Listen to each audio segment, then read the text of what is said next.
இன்றே டவுன்லோட் செய்து உங்கள் ஃபேவரட் ஷோக்களை என்ஜாய் பண்ணுங்க. நான் இன்னைக்கு ஒரு முக்கியமான முடிவு எடுத்திருக்கேன். இந்த பார் சிவா, நீ வந்தேன்னு வச்சுக்க, உன்னை ஏன் பக்கத்துல நிக்க வச்சு எல்லார் முன்னாடியும் நீதான் என் மூத்த மகன்னு சொல்ல போறேன்.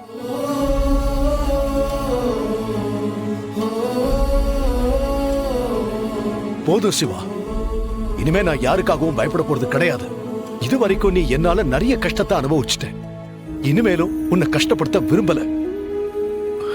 என் கண்ணு முன்னாடியே உன்னை அனாதேன்னு சொன்னாங்கல்ல, அவங்க எல்லாருக்கும் சரியான பாடம் புகட்ட போறேன். இந்த வீட்டுல உனக்கு எல்லா உரிமையும் இருக்கு, அது உனக்கு சரியா கிடைக்கணும். அது மட்டும் இல்ல, இங்க நான் எல்லார் முன்னாடியும் உன்னை என் மகன்னு சொல்றது மூலமா இத்தனை வருஷமா நான் செஞ்ச பாவத்துக்கு பிராயச்சித்தம் தேடிக்க போறேன். அதனால நீ எங்க இருந்தாலும் உடனே கிளம்பி வா. நீங்க சொல்றதெல்லாம் இன்னைக்கு நடக்க கூடாது. அப்படி நடந்தா நான் இதுக்கப்புறம் உங்க முகத்திலேயே முழிக்க மாட்டேன்.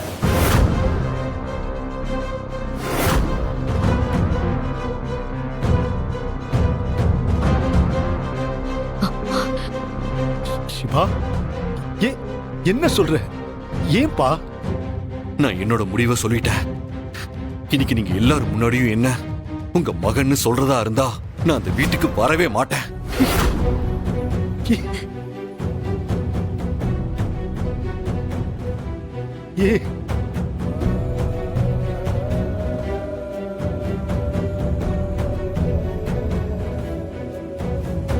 என்னாச்சு உனக்கு? என் மேல இருக்கிற கோவத்துலதான் இப்படி பேசிக்கிட்டு இருக்கியா? சிவா, இத பாரு, நான் செஞ்சது பெரிய தப்புதான். நேத்து உன்னை செல்வனாகி அனாதைன்னு சொன்னப்பவே நான் எல்லார் முன்னாடியும் நீ அனாதை இல்லைன்னு சொல்லிருக்கணும். ஏன் தப்புதான். அதனாலதான் நான் இப்ப சொல்ல நினைக்கிறேன். வீட்டுக்கு வாடா பிளீஸ். பா, நான் சொன்னதான்பா. நான் அந்த வீட்டுக்கு மறுபடியும் வரணும்னா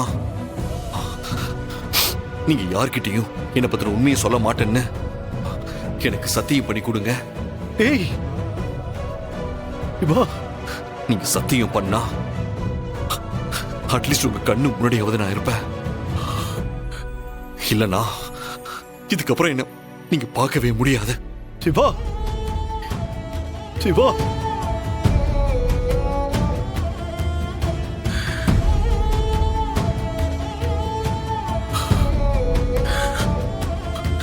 இப்ப நீங்க சத்தியம் பண்ண போறீங்களா இல்லையா? அப்ப நான் உங்களை தான்ப்பா கேட்கிறேன், சத்தியம் பண்ண போறீங்களா இல்லையா? சரிப்பா, என்னால உன்னை பார்க்காம இருக்க முடியாது சிவா. எனக்கு என் புள்ள முக்கியம். நான் சத்தியம் பண்றேன். இதுக்கப்புறம் நீ சொல்லாம நான் யாருக்கும் உன்னை பத்தின உண்மையை சொல்ல மாட்டேன். இது சத்தியம், சத்தியம்.